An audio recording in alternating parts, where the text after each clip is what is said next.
Welcome viewers. அது மே 11, 1998. அன்றாட வாழ்வை வாழ்ந்து வந்தாங்க ராஜஸ்தான் கெடலாய் கிராம மக்கள். தங்களோட மதிய உணவை முடிச்சிட்டு கால்நடைகள் மனிதர்கள் எல்லாமே ஓய்வெடுத்துட்டு இருந்தாங்க. அது சரியா 3:13 பூமி குலுங்க ஆரம்பிக்குது. அதே சமயம் விலங்குகள் கால்நடைகள் மிரண்டு அந்த ஏரியா விட்டு ஓட ஆரம்பிக்குது. வீட்டு சுவர்கள் விரிசல் விட ஆரம்பிக்குது. அதே சமயம் ஏதோ நிலத்துக்கடியில ஒரு மிகப்பெரிய வெடிப்பு நடந்தது போல சத்தம் உணர ஆரம்பிக்கிறாங்க அந்த கிராம மக்கள். அந்த கிராம மக்கள் மட்டும் இல்ல, சீனா, நேபாள் மற்றும் பாகிஸ்தான் போன்ற நாடுகளும் நில அதிர்வை உணர ஆரம்பிச்சாங்க. அது ஏதோ நிலநடுக்கமா இருக்கும்னு தான் அவங்க எல்லாருமே நினைச்சாங்க. ஆனா அங்க நடந்ததோ இந்திய அணு ஆயுத சோதனை. அந்த அணு ஆயுத சோதனையின் குழுவிற்கு தலைமை தாங்கியவர் பின்னாளில் குடியரசுத் தலைவராக மாறின APJ அப்துல் கலாம் அவர்கள். அன்று மாலை நியூக்ளியர் டெஸ்ட்டை சக்சஸ்ஃபுல்லாக முடிச்சிட்டோம் அப்படின்னு சொல்லிட்டு ஒரு பிரஸ் மீட்டை நடத்தினார் அன்றைய பிரதமராக இருந்த அடல் பிகாரி வாஜ்பாய் அவர்கள். Today at 15:45 hours, India conducted 3 underground nuclear tests in the Pokhran Lake. இதை கேட்டு உலகமே அதிர்ந்துச்சு. முக்கியமா நான் தான் இங்க பாஸ், இங்க எல்லாமே என்னோட கண்ட்ரோல்ல தான் இருக்குன்னு நினைச்சிட்டு இருந்த அமெரிக்கா மற்றும் அமெரிக்க ஜனாதிபதி அதிர்ச்சி ஆனாங்க. இது தமிழ் டிகோட்ஸ் வழங்கும் black nights of India.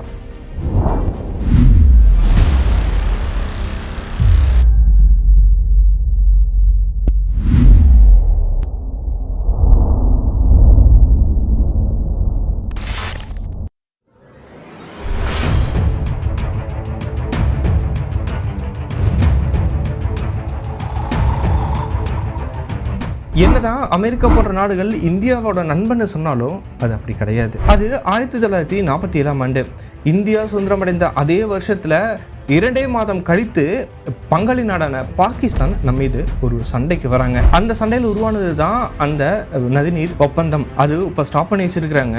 But அந்த ஒரு சண்டையில் நம்ம விட்ட இன்னொரு பகுதி தான் பாகிஸ்தான் ஆக்குபைடு காஷ்மீர். அடுத்து 1962 சீனாவும் நம்ம கூட போருக்கு வர்றாங்க. அந்த சமயத்தில் ஏற்கனவே அக்ஷேஷன் அவங்ககிட்ட தான் இருந்துச்சு. அதை உறுதியப்படுத்துறாங்க அந்த சண்டையில் சீனா. அந்த சண்டையில் நமக்கு ஒன்றும் மிகப்பெரிய வெற்றியெல்லாம் கிடைக்கல. அதனால மீண்டும் மற்ற நாடுகள் நம்மளை சீண்டிட்டே தான் இருந்தாங்க. எப்படியாவது நம்ம மேல ஆதிக்கம் செலுத்தியே ஆகணும்னு நினைச்சாங்க மேற்கத்திய நாடுகள். இந்த நிலைமையில 1966 இந்திய அணு கருவியலோட தந்தைன்னு சொல்லக்கூடிய ஹோமி ஜஹாங்கீர் பாபா அவர்கள் சென்ற விமானம் விபத்துக்குள்ளாகுது. என்னதான் இது விபத்தா இருந்தாலும் இதுல CIAயோட பங்கு இருக்கு அப்படின்னு சொல்லிட்டு ஒரு ரூமர் அப்போ இருந்து இப்போ வரைக்கும் பேசப்பட்டுட்டு தான் வந்துட்டு இருக்கு. ஏன்னு கேட்டா இந்தியாவுக்கு அணு ரிலேட்டடா எதுவுமே கிடைக்க கூடாதுன்னு நினைச்ச ஒரு சில நாடுகள்ல அமெரிக்கா, கனடா போன்ற நாடுகளும் ஒண்ணு. ஆனா இவங்க நினைச்சதுக்கு மாறாக இந்தியாவில் இருந்த அனைத்து பிரதமர்களுமே நினைச்ச ஒரே விஷயம், நம்ம மேல கை வைக்க கூடாதுன்னா இந்த ஒரு விஷயம் இருந்தே ஆகணும்னு நினைச்ச ஒரு விஷயம் தான் அணு ஆயுதம். அப்படி ஜவஹர்லால் நேரு ஆரம்பிச்சு வந்த கனவை நினைவாக்க ஒரு தொடக்க புள்ளியாக இருந்த ஒரு நபர் தான் இந்திரா காந்தி அவர்கள். அணு அப்படிங்கிறத நம்மகிட்ட இருந்தே ஆகணும்னு ஒரு மிகப்பெரிய முனைப்போட செயல்பட காரணமாக இருந்தது இந்தியா பாகிஸ்தானுக்கு இடையே ஏற்பட்ட அந்த ஒரு போர். 1947 சுதந்திரம் பெற்றதன் பிறகு இந்தியா ஒரு நாடாகவும் பாகிஸ்தான் ஒரு நாடாகவும் பிரிஞ்சிச்சு. ஆனா பாகிஸ்தான் ஒரு பகுதியாக இல்லாம 2 பகுதியாக சென்ட்ரல்ல இந்தியா அப்படிங்கிற மாதிரி பிரிச்சுட்டாங்க ஆங்கிலேயர்கள். பணம், அரசியல், அதிகாரம், இராணுவம் என ஒரு பகுதி, அதாவது மேற்கு பாகிஸ்தான், தற்போது இருக்கும் பாகிஸ்தான் ஆதிக்கம் செலுத்தினாங்க. கிழக்கு பாகிஸ்தான் ரொம்ப வறுமையாகவும் அடக்குமுறையிலும் அடங்கி இருந்தது பாகிஸ்தானுக்கு கீழாக. 1971 மார்ச் மாசத்துல ஆபரேஷன் சர்ச் லைட்டுங்கிற பேர்ல கிழக்கு பாகிஸ்தான்ல அடக்குமுறையை துவங்குது. அண்டை நாட்டில் பிரச்சனைனா நம்ம நாட்டில் பல அகதிகள் வருவாங்கல்ல, நம்ம நாட்டுக்கு அது சரிப்பட்டு வராது, ஏதோ ஒரு பிரச்சனை வரும்னு நினைச்சிட்டு இருந்த இந்திரா காந்தி அவர்கள் இதை எப்படியாவது முடிக்கணும்னு சொல்லிட்டு மேலை நாடுகள்கிட்ட அப்ரோச்லாம் பண்றாங்க. பட் அவங்க அதை கேட்கவே இல்லை. சரியா டிசம்பர் 3, 1971 பாகிஸ்தான் விமானப்படை இந்தியாவோட எல்லை பகுதிகளை தாக்க ஆரம்பிக்கிறாங்க. இந்த ஒரு தாக்குதல் தான் பாகிஸ்தான் மற்றும் இந்தியா போர் புரிய காரணமாக இருந்துச்சு. இந்திய ராணுவத்தோட கிழக்கு பாகிஸ்தானோட விடுதலை படைகள் சேர்ந்து சண்டை போட ஆரம்பிக்கிறாங்க. அந்த சண்டையில கிழக்கு பாகிஸ்தானுக்கு ஆதரவாக நிற்க வேண்டிய சில நாடுகள், இன்னும் குறிப்பிட்டு சொல்லணும்னா அமெரிக்கா, சீனா போன்ற நாடுகள் அதற்கு ஆதரவாக நின்னாங்க. இதுல இன்னும் குறிப்பிட்டு பார்க்க வேண்டிய விஷயம், இந்த 2 நாடுகளுமே அணு ஆயுதம் கொண்ட நாடுகள். அப்போ ரஷ்யாவோட ஆதரவுடன் இந்தியா அந்த போர்ல வெற்றி பெற்றாங்க. பங்களாதேஷ் அப்படிங்கிற ஒரு நாடு புதிதாக பிறந்துச்சு. இந்த ஒரு பிரச்சனைக்கு அப்புறமா இந்திரா காந்தி அவர்கள் மிகவும் முனைப்பாக இறங்கின இந்த விஷயம்தான் அணு சோதனை. 1966 இறந்த ஹோமி ஜே பாபா அவர்கள் தான் ஞாபகத்துக்கு வரணும். ஏன்னா இந்தியா சுதந்திரம் அடைவதற்கு 2 வருடத்துக்கு முன்பு இருந்தே ஹோமி ஜே பாபா அவர்கள் இந்தியாவில் அதற்கான கட்டமைப்பை உருவாக்க ஆரம்பிச்சாரு. ஹோமி பாபா மற்றும் டாடா ட்ரஸ்ட் இணைந்து டாடா இன்ஸ்டிடியூட் ஆஃப் ஃபண்டமெண்டல் ரிசர்ச்னு ஒரு நிறுவனத்தை துவங்குறாங்க அணு சோதனைக்காக. இவருடைய நோக்கம் அணுவை வைத்து இந்தியாவிற்கு மின்சாரம் வழங்குவதாக தான் இருந்துச்சு. இதற்காக அமெரிக்கா, கனடா போன்ற நாடுகள் பீஸ்ஃபுல் சோதனைக்காக சில இயந்திரங்களை நமக்கு தராங்க. ஆனா அமெரிக்கா மற்றும் சீனா கொடுத்த அழுத்தம், அதாவது 2 அணு ஆயுதம் கொண்ட நாடுகள் கொடுத்த அழுத்தத்தின் காரணமாக இந்திரா காந்தி அவர்கள் அடுத்த லெவலுக்கு போறாங்க. அமெரிக்கா மற்றும் கனடா கொடுத்த அந்த உபகரணங்கள் வச்சு அணு சோதனைக்கு தேவையான விஷயங்களை எடுக்கிறாங்க. ஹோமி பாபா இறந்ததுக்கு அப்புறமா இந்தியாவிற்கு அணு ஆயுதம் கிடைக்க நாளாகும் நினைச்சிட்டு இருந்த அந்த நபர்கள் அந்த மேற்கத்திய நாடுகளுக்கு அதிர்ச்சி தான் காத்திருந்துச்சு.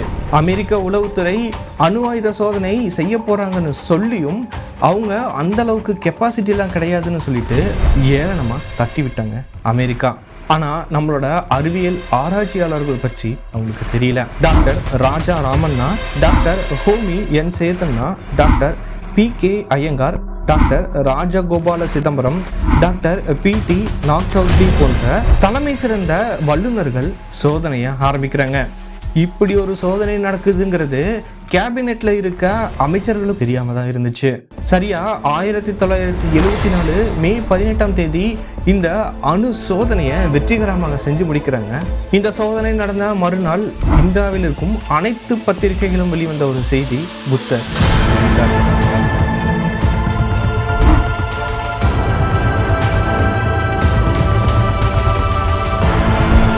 அப்பதான் தெரியுது ஸ்மைலிங் புத்தா கோட் நேம்ல அணு சோதனையை இந்தியா நடத்தி இருக்காங்கன்னு. அப்போ அந்த பேப்பர்ல நியூஸ் வர வரைக்கும் அமெரிக்கா போன்ற நாடுகள் கண்டுபிடிக்கவில்லையான்னு கேட்டா, அந்த டெஸ்ட் நடந்த 1 மணி நேரத்துக்குள்ளேயே அமெரிக்கா தங்களோட உளவு சேட்டலைட் மற்றும் செஸ்மிக் சென்சார்ஸை வச்சு அங்க ஒரு டெஸ்ட் நடந்திருக்குங்கிறத கண்டுபிடிச்சாங்க. பட் இந்தியா அஃபிஷியலா டிக்ளேர் பண்ணதுக்கு அப்புறமா அவங்களோட ரியாக்ஷன் பயங்கரமாக இருந்துச்சு. இந்தியா என்னதான் நாங்க அணு ஆயுதம் தயாரிக்க மாட்டோம், இது பீஸ்ஃபுல் நியூக்ளியர் டெஸ்ட்னு சொன்னாலும் அமெரிக்கா, கனடா போன்ற நாடுகள் அதை ஏற்கல. நம்ம மீது வர்த்தக தடை அப்படிங்கிறத போடுறாங்க. இந்த தடையால ஏற்பட்ட பாதிப்புகள் பற்றி வேறொரு பதிவுல கொஞ்சம் டீடைல்டாவே பார்ப்போம். அந்த பொருளாதார தடையின் காரணமாக நம்ம ஒரு சில சிக்கல்களை சந்திச்சோம். அந்த சிக்கலில் காரணமாகவும் அந்த சிக்கலிருந்து மீண்டு வருவதற்கும் நியூக்ளியர் டெஸ்ட்டை கொஞ்சம் பாஸ் பண்ணி வச்சிருந்தாங்க.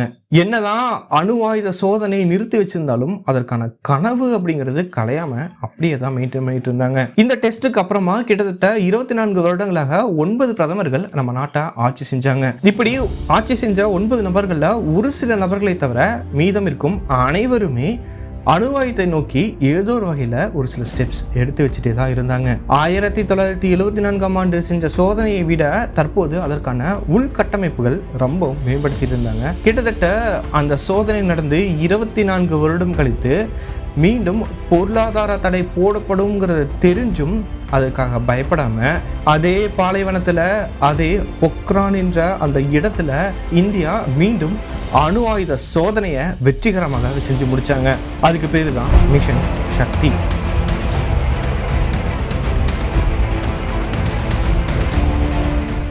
மிஷன் சக்தி ஒன்றும் அவ்வளோ ஈஸியாக நம்ம பண்ணது கிடையாது. அமெரிக்காவோட உளவு சேட்டலைட்டை மீறி, அமெரிக்கா உளவாளிகளை மீறி நம்ம மிகப்பெரிய சாதனையை படைச்சோம். அந்த மிஷன் சக்தியை சக்ஸஸ்ஃபுல்லாக முடிக்கிறதுக்கு நம்ம விஞ்ஞானிகள் எந்த அளவுக்கு கஷ்டப்பட்டாங்க, அதற்கு பின்னாடி இருந்து உதவினவர்கள் யார், எப்படி அதை சாதிச்சு காட்டினாங்க அப்படிங்கிறத பாகம் 2ல் பார்ப்போம். சயின்ஸ் ஃபிக்ஷன் படத்தை விட மிகவும் பரபரப்பாகவும் பயங்கரமாகவும் இருக்கும் அந்த ஒரு நிகழ்வு. Truth is always Stranger then fiction அப்படின்னு சொல்லுவாங்க. அதற்கு ஒன் ஆஃப் த எக்ஸாம்பிள் இதுதான். அடுத்த பாட்டுக்கு மறக்காம வெயிட் பண்ணுங்க. அடுத்த பாட்டில் நம்ம சந்திப்போம்.